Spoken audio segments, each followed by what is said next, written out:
नमस्कार स्टूडेंट्स। उम्मीद है कि आप सभी अच्छे होंगे।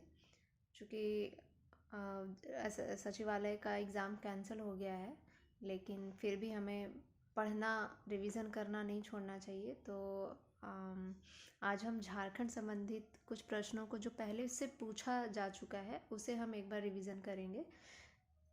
तो आइए एक बार हम लोग देखते हैं कि झारखंड से रिलेटेड क्वेश्चन किस तरह के पूछे जाते थे, ताकि हमें थोड़ी आसानी हो तैयारी करने में। तो ये जो पूछा गया है,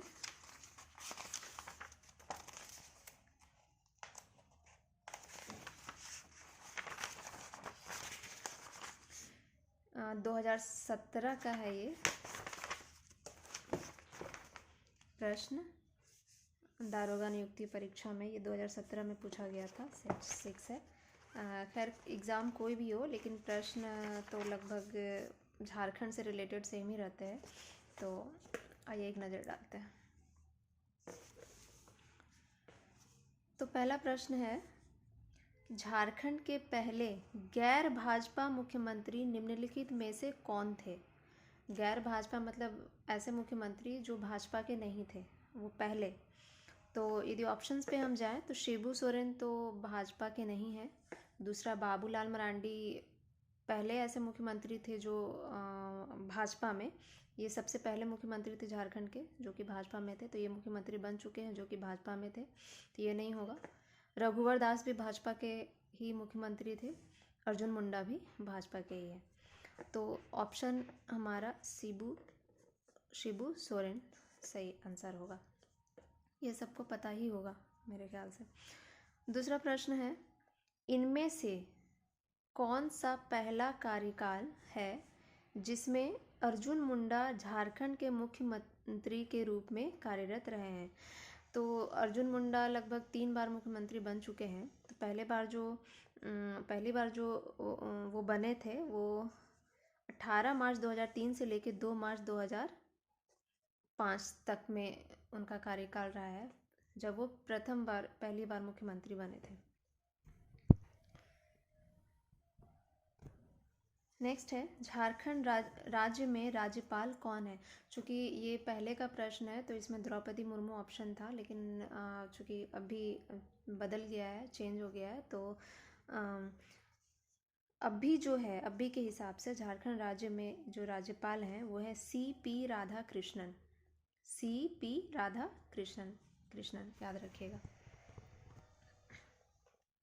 नेक्स्ट है, झारखंड के निम्नलिखित जिलों में से कौन सा लौह अयस्क भंडार का समृद्ध स्रोत है? लौह अयस्क, ध्यान रखिएगा, लौह अयस्क।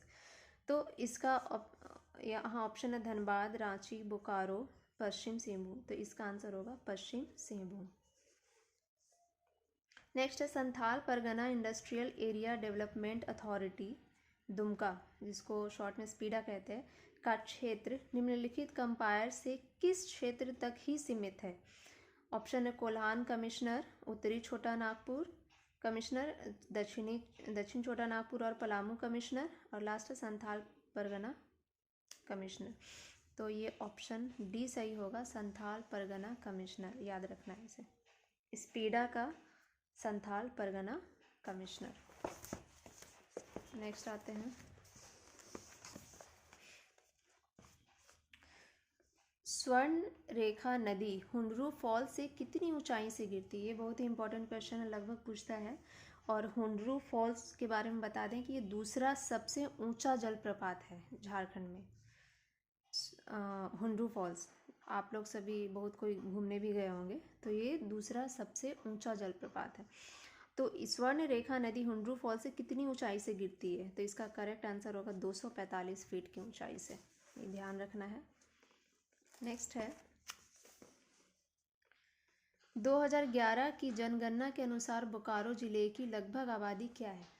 जनगणना से रिलेटेड क्वेश्चन रहता है, तो इस पर भी हमें ध्यान देना है, और ये चूँकि पूछा भी जा चुका है, तो जनगणना से रिलेटेड प्रश्नों पर भी हमें थोड़ा ध्यान देना होगा। यहाँ बोकारो के बारे में पूछा है कि लगभग आबादी, चूँकि पिछली बार जो जनगणना हुई थी वो 2011 में ही हुई थी, उसके बाद हुई ही नहीं। तो ऑप्शन है 30 लाख, 40 लाख, 20 लाख, 10 लाख। तो इसका सही ऑप्शन होगा 20 लाख। और जो एग्जैक्ट संख्या थी वो थी 20,62,330। क्या थी? 20,62,330। किस जिले की? बोकारो जिले की। नेक्स्ट है, पुराने सिंहभूम से कितने ब्लॉक अलग करने के बाद पूरब सिंहभूम जिला का गठन किया गया है? पुराने सिंहभूम से कितने ब्लॉक को अलग करने के बाद पूरब सिंहभूम जिला का गठन किया गया, मतलब पूर्वी सिंहभूम। तो इसका सही आंसर होगा 9 ब्लॉक को अलग करने। नेक्स्ट है, गढ़वा जिले उत्तर में किस नदी से घिरा है? मतलब गढ़वा जिला उत्तर में किस नदी से घिरा है? गंगा, सोन, यमुना, रावी। तो सही आंसर होगा सोन नदी से। नेक्स्ट है, हरिहर धाम बगोदर झारखंड में किस जगह पर स्थित है? तो जहाँ भी बगोदर आता है लगभग, तो इसका आंसर गिरिडीह जिला हो जाएगा। नेक्स्ट है, गुमला जिला झारखंड के किस हिस्से में स्थित है? यदि आप मैप देखेंगे तो आपको समझ में आएगा कि झारखंड के उत्तरी भाग में गुमला जिला स्थित है। एक बार हम मैप भी अच्छे से समझाने की कोशिश करेंगे, एक दिन उसका क्लास अलग से लेंगे। नेक्स्ट है, झारखंड राज्य में सरकार की राजनीति किस प्राधिकरण द्वारा लागू की जाती है? झारखंड राज्य में सरकार की राजनीति किस प्राधिकरण द्वारा लागू की जाती है? ऑप्शंस है IOA, JOA, साझा, नन ऑफ दीज। तो इसका ऑप्शन हो जाएगा साझा। ये सब याद करना है, आपको ध्यान में रखना है, क्योंकि इसमें समझाने के लिए वैसा कुछ नहीं है। फिर ये जनगणना वाला प्रश्न आ गया है। 2011 की जनगणना के अनुसार झारखंड में अनुसूचित जनजातियों की साक्षरता दर क्या है? यहाँ पे अनुसूचित जनजाति की साक्षरता दर के बारे में पूछा गया है। और चूंकि झारखंड है तो झारखंड और अनुसूचित जनजाति का बहुत ही गहरा रिश्ता रहा है, तो इससे प्रश्न लगभग आता ही आता है अनुसूचित जनजाति से। तो इसका करेक्ट आंसर हो जाएगा 57.10%। झारखंड के कौन से जिले में आदिवासी जनसंख्या का न्यूनतम प्रतिशत है, मतलब सबसे कम? तो यहाँ पे पाकुड़ में है। साहेबगंज भी आदिवासी इलाका है, संथाल परगना के लोग रहते हैं। कोडरमा में बिल्कुल भी नहीं है, लगभग ना के बराबर है आदिवासी जनसंख्या। चूँकि मैं वहीं की वासी हूँ तो मुझे अच्छे से पता है। तो कोडरमा जो है नॉन आदिवासी इलाका है, तो ये सही। लातेहार भी आदिवासी इलाका है, तो सही आंसर कोडरमा होगा। नेक्स्ट है, माध्यमिक खालिस्तान माध्यमिक शिक्षा और मदरसा शिक्षा के प्रबंधन के लिए स्थापित किया गया था। मतलब क्या स्थापित किया गया था? माध्यमिक शिक्षा और मदरसा शिक्षा के प्रबंधन के लिए स्थापित किया गया था। तो ऑप्शंस पे ज़्यादा नहीं जाते, आंसर पे जाते। झारखंड शैक्षणिक परिषद माध्यमिक शिक्षा और मदरसा शिक्षा के प्रबंधन के लिए स्थापित किया गया था। सैनिक मंगल पांडे के नेतृत्व में 1857 की विद्रोह कहाँ हुआ था? तो हजारीबाग, साहेबगंज, रांची, डोरंडा।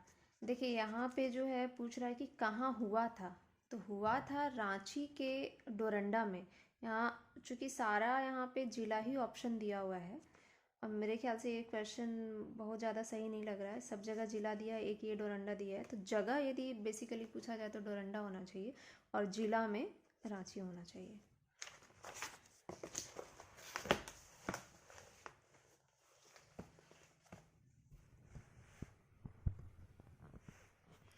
नेक्स्ट है, मुंडा आबादी वाले खुद को क्या बताते हैं? मुंडा आबादी वाले खुद को होरको बताते हैं। क्या बताते हैं? होरको। चूँकि झारखंड आदिवासी इलाका है, राज्य है खास करके, तो यहाँ आदिवासी फेस्टिवल हो गया, आदिवासी जनगणना हो गया, तो इस सब से रिलेटेड क्वेश्चंस लगभग आपको कम से कम 20 to 30% रहेंगे ही रहेंगे।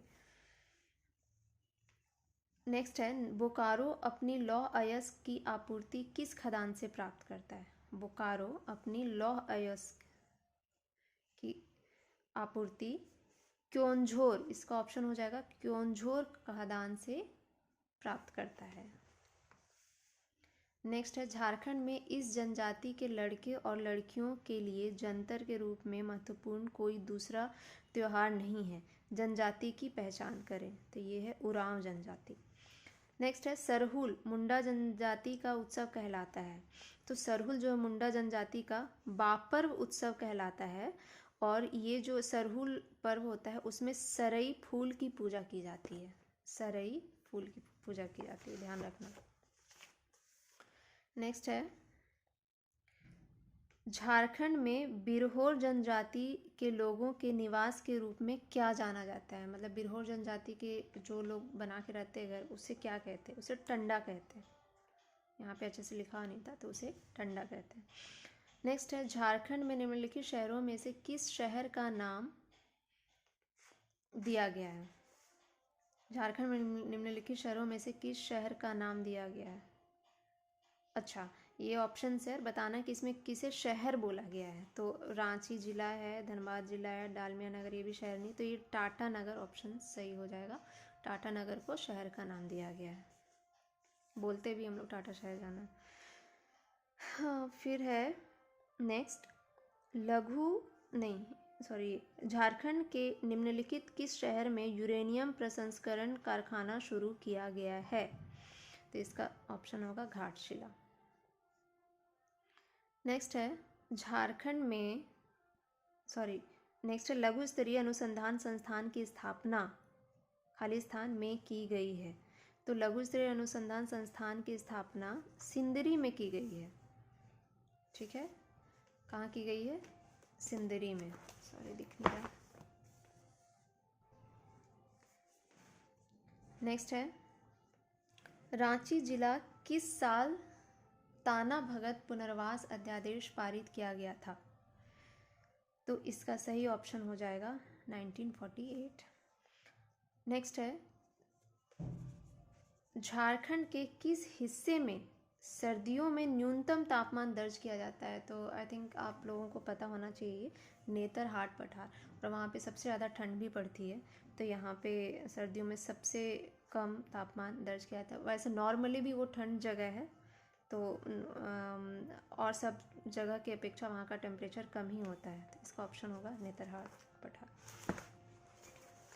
एंड लास्ट है, इनमें से कौन सी मगध की राजधानी थी? आप सभी को पता ही होगा, पाटलिपुत्र थी वो मगध की राजधानी थी। तो ये रहा झारखंड से रिलेटेड प्रश्न। आपको और किस तरह का रिलेटेड प्रश्न चाहिए? यदि मैथ्स हो, रीजनिंग हो, तो आप हमें प्लीज़ बताएं और कमेंट करके बताएं। और हम यदि आप हमारे वीडियो को लाइक करते तो हमें बड़ी खुशी होगी। मैंने ये नया नया स्टार्ट किया है, तो मुझे थोड़ा इनकरेज होगा कि और वीडियो बनाऊं, मैं थोड़ी उत्साहित होंगी। तो प्लीज़ यदि हो सके तो मेरे वीडियो को लाइक करें। Thank you so much.